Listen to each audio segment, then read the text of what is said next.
আসসালামু আলাইকুম। আজকের ক্লাসে পঞ্চম শ্রেণী গণিত বইয়ের 48 পাতার 14 নম্বর অঙ্কটি সমাধান করব।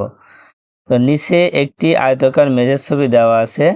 কোনো খালি জায়গা না রেখে আমরা মেঝেতে বর্গাকার কার্পেট বসাতে চাই।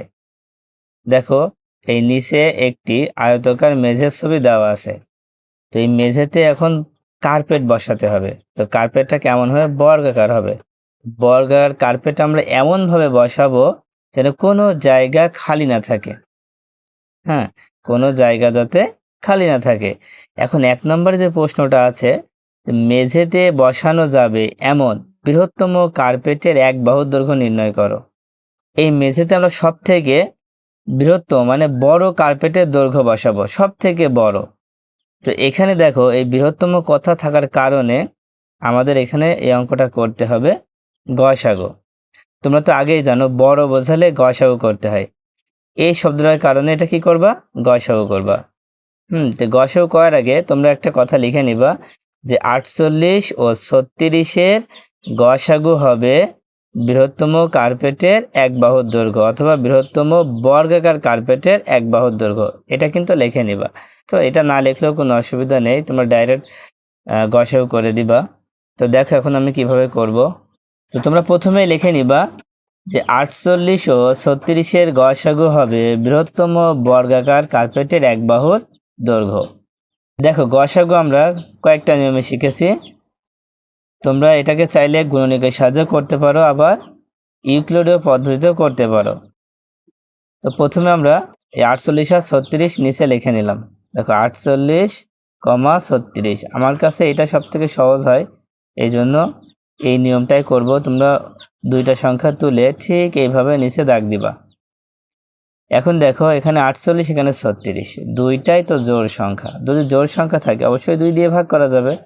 2 দিয়ে 48-কে ভাগ করলে দেখো, 2 দিয়ে 4-কে ভাগ করো, 2 দুখানি 4, 2 দিয়ে 8-কে ভাগ করো, 4 দুখানি 8, 24 হচ্ছে। 2 দিয়ে 36-কে ভাগ করলে 18 দুখানি 36। না পারলে ভাগ করে নিবা পাশে, তাহলে আরও সহজ হবে। দেখো, আবার 24 আর 18 আছে, এই দুইটাই জোড় সংখ্যা। জোড় সংখ্যা মানে 2 দিয়ে ভাগ করা যাচ্ছে।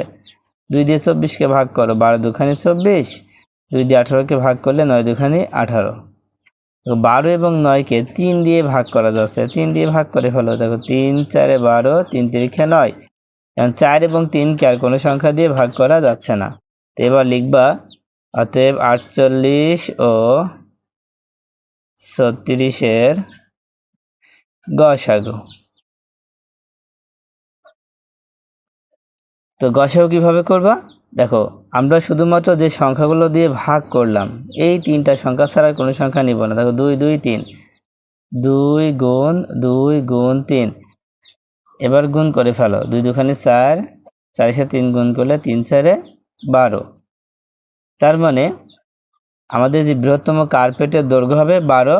এখানে দেখো পাশে কি দেওয়া আছে? পাশে দেওয়া আছে মিটার, তাই পাশে মিটার লিখে দেব। তাই লিখবো, অতএব বর্গাকার বৃহত্তম কার্পেটের দৈর্ঘ্য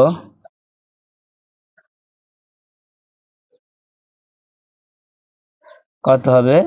12 মিটার। তো আমাদের 1 নম্বর উত্তরটা হয়ে গেল যে 12 মিটার, এটা হচ্ছে উত্তর।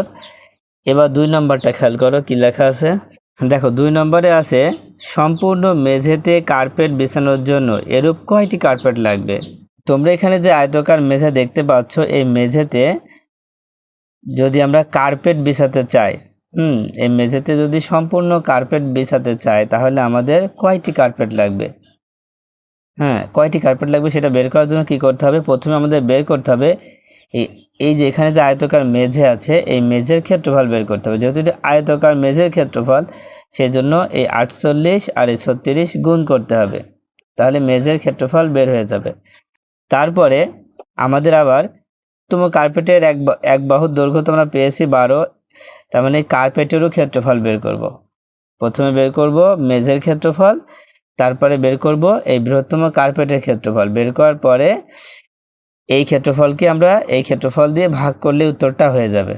ঠিক আছে?